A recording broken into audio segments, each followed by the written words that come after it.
Hello, I'm Jessica, an e-learning specialist, and I'm here to show you how to align and use borders on charts in Excel. So using borders is really actually very easy.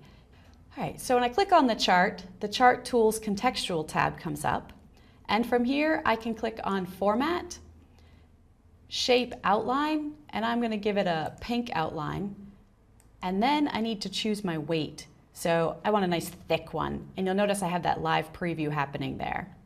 Choose 6 point, and there, I have a border around my chart. Maybe you're having a problem aligning the chart where you want it to go.